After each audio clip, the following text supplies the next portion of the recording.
Hey everyone, welcome to the Brown Girl in Beijing podcast. I'm your host, Dr. Baby. Thank you for joining us for episode 2, being a brown girl in Beijing. Stay tuned.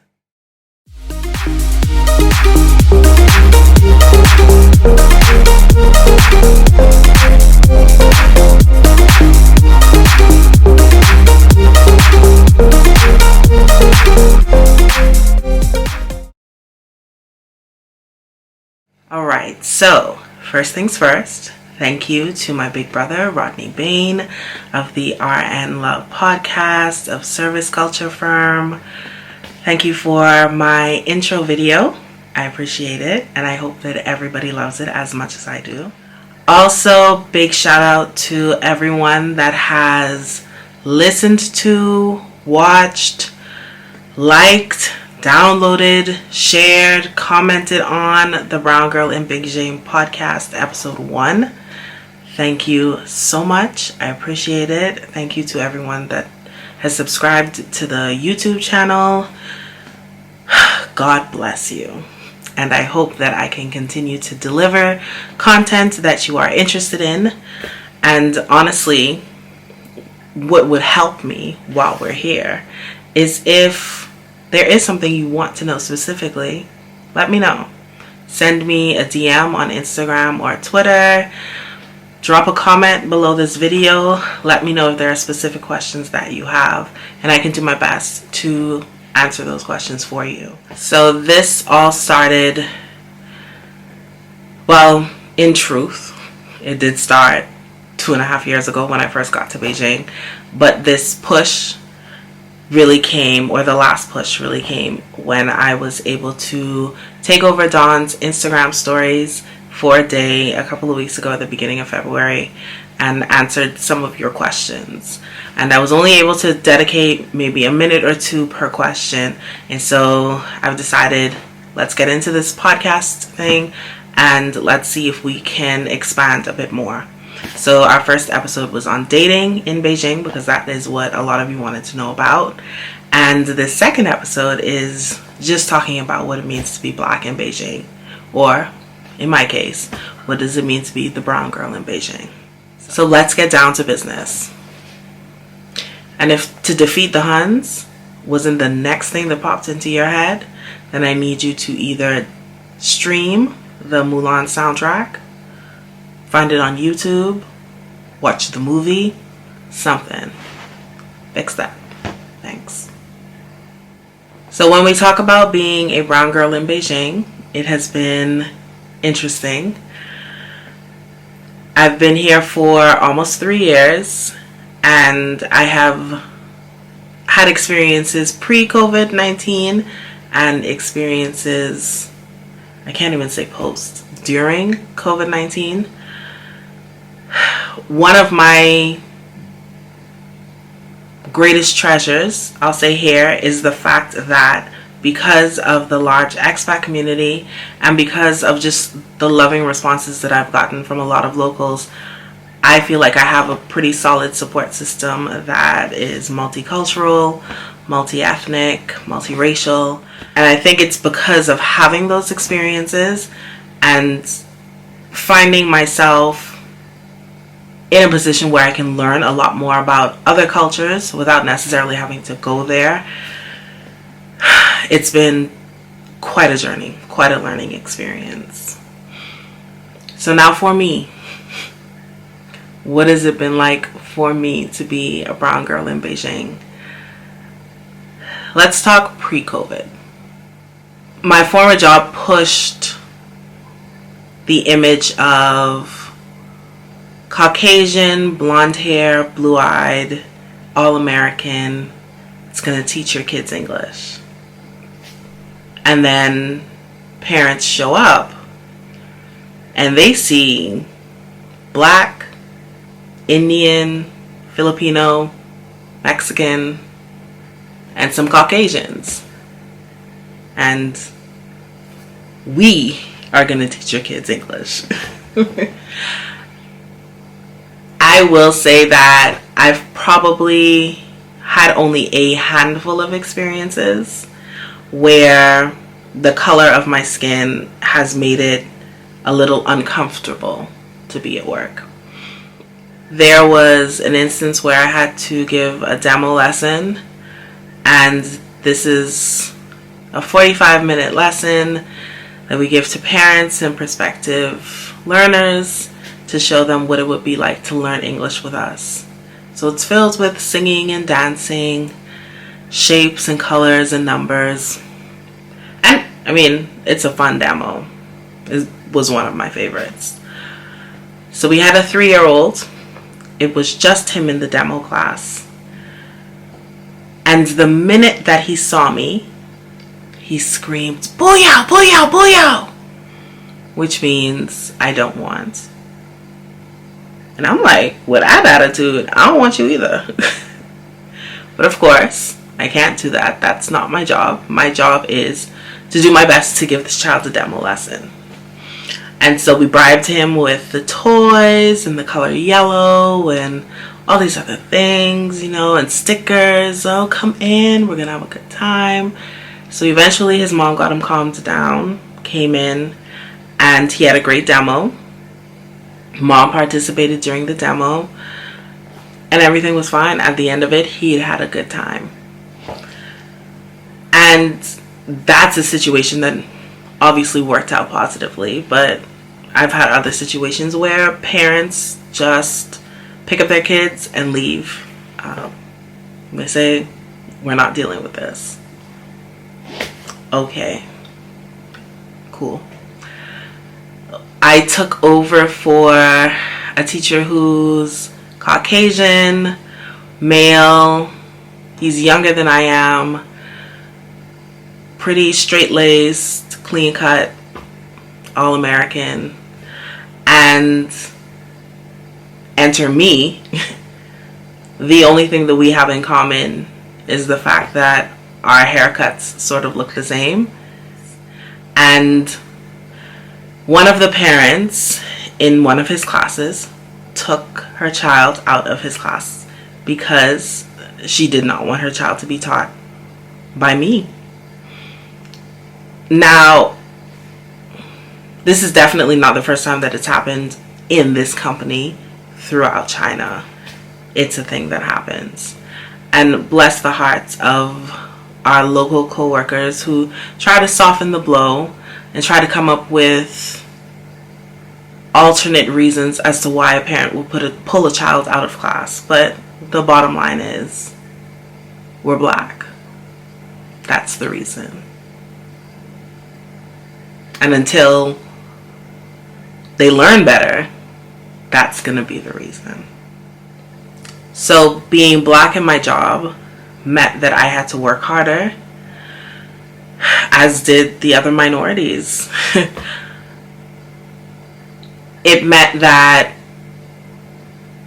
they needed to see the proof before they believed that we were qualified for the job. Never mind the varying backgrounds that we had with teaching children, working with children, teaching English. Never mind all of that. Parents needed to somehow see that we were good enough to teach their children, and we had to convince them to wait around long enough to see the proof. Thankfully, though, the majority of the parents that I have worked with have been overwhelmingly supportive, have been invested in their child's language acquisition, and they have trusted me as the teacher. They've trusted me as an authority on the subject, and they have trusted my advice. They've come to me with their concerns, and they come to me with their progress and their success. And that has made a lot of the difference. So it makes up for the few parents that don't. To counter the child who looked at me and screamed, "Booyah, booyah, booyah." I had a child who I did a demo with who immediately wanted me as her teacher. Having never seen me before, she wanted me, and she cried at the thought of having another teacher. And so just as my presence can evoke a negative response because of fear, because of ignorance, my presence can evoke a positively emotional response. Maybe because of curiosity, because of openness, because of some level of acceptance that she had been taught. I don't know. So that's at work. Outside of work, same kind of thing. Maybe a different format. So instead of children screaming, booyah, booyah, booyah, they may just stare. And I find that it's often older people and young kids that just stare like, who are you? I remember walking with a group of friends and a child shouted that there were 6 foreigners, like all together. I don't know if he's ever seen that many foreigners together before, but he seemed like very excited about it. And he shouted it in Chinese to whoever he was with. And really that's sort of the response that I get just walking down the street. I often joke that I wish that I had pockets full of glitter, or I could make glitter shoot out of my ears or something whenever a child stops to stare at me. On the flip side though, some children who are learning English, they are encouraged that when they see a foreigner on the street to, you know, go up and say hello and try to strike up a small conversation just to practice their English. So there are some times when children will say, hello, what's your name? So I will tell them and ask them their name just to give them a little bit of practice. And so those little moments I do appreciate, because that is what we encourage our children to do and what we encourage our parents to do, to provide children with that security, that sense of safety, that if I'm with mom, if I'm with dad, then it's okay for me to try to strike up a conversation just for a minute or two with this stranger who is a foreigner, and then I can be on my way. But I do still sometimes wish that I had pockets full of glitter. Just whoosh. Then older persons, listen, technology is for everybody out here. So Grammys in their 60s, 70s, 80s, they be out here with the phones and they be recording, they be taking pictures. And sometimes they try to be slick. So if it's 2 of them, one of them will come and stand next to me while the other one takes a picture of their friend, and I just happen to be in the photo or in the video. Okay. Most of the times though, I don't mind. If I'm in a good mood or even just a regular mood, I will happily smile, pretend that I am some black celebrity. I will happily take pictures, participate in videos. I don't mind. But on the days when I'm not in a good mood, when I'm frustrated, I am ready to like take the phone out of your hands, to delete the pictures, to throw the phone away. And I try not to respond or react super negatively, because A, I am in a foreign country. This is not my birthplace. This is not where my passport is attached. So I don't want to do anything that could cause me to get into any problems. And I also don't want to be the angry black girl, even though in that situation I feel like I have every right to be angry, because you're invading my personal space and I clearly do not like it. Because there are some times when I will say, you know, please don't, or I don't want booyah, and still sometimes they continue. And so that is probably one of the tougher parts of being a brown girl in Beijing. just having to find that balance. So I've found that being my black self can get me one of three responses. Either I'm invisible, I just don't exist. People walk straight past me, do not listen to me as I try to speak, just go on about their day. Or somebody's super helpful, super attentive, and super friendly. Like there's a security guard at my gate, and I only know it's him because every time I walk past, because it's cold now, so he's normally masked up and covered and everything. So when I walk past, he'll say hello. I'll say hey, and then he'll start riddling off in Chinese, and I'm just like, smile and wave, boys, smile and wave. So I have no idea what he's saying, but he's always so nice. He could actually just be cursing me out in Chinese and I would not know. So super helpful, super nice. Or treat me like I'm 5 years old and I don't know anything, and that is the one that bothers me the most. And sometimes it is unintentional, because I have found that with a lot of my friends who are Chinese, they have this nurturing spirit, and so they recognize that you are a foreigner in their country and they want to help you as best as they can. But sometimes that turns into sort of steamrolling you, and I have to remind them, hey, it's not that I don't know things, it's that I don't speak Chinese well and I cannot read the characters. If all of this were in English, I would be able to do it by myself. And even with everything in Chinese, it would take me a little bit of work, but I would still probably be able to do it by myself with the help of translators and Google and Baidu. So sometimes I get frustrated because I don't like to be treated like a child. I don't know very many adults that do like to be treated like children. So sometimes it does come out of good-natured intentions. Other times though, and you can tell the difference when somebody's just being nasty to you and is treating you like you're a foreigner in my country.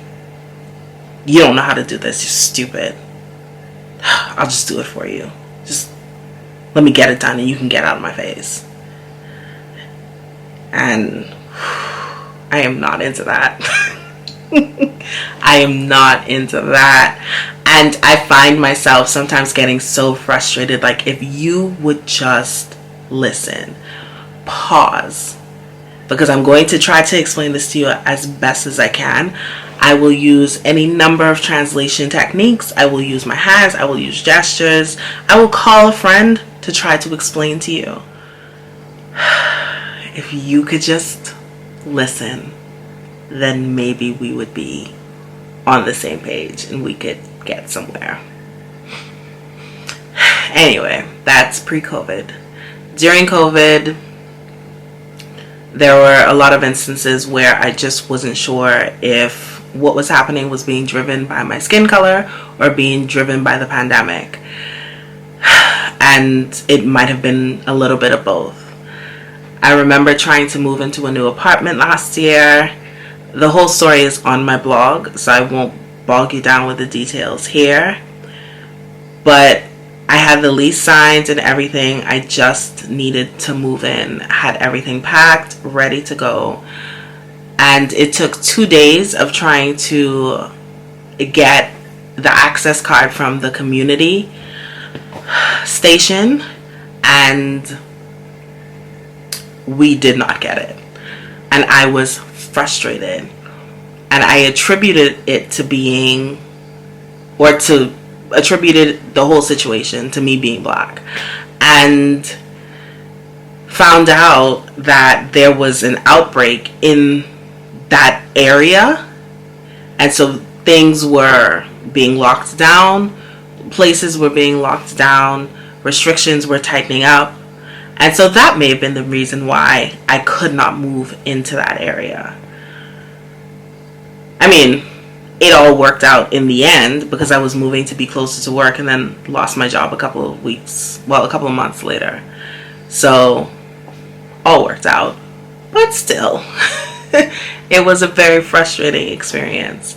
And I find myself now, whenever I have not so good encounters, I wonder if it is driven just because, or driven by just the color of my skin, or if it is also COVID related, or if it is just COVID related.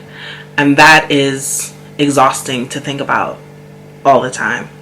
So sometimes I lean towards my naivete and say that it is COVID related, or it's out of curiosity or ignorance and not out of hatred. And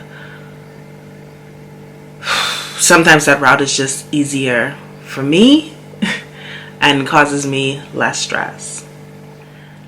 So I've just been rambling, and honestly this is like my third take of this whole thing, trying to put all of my thoughts together, and I still don't know if they are coherent enough to make sense. I know that what I have experienced is my experience.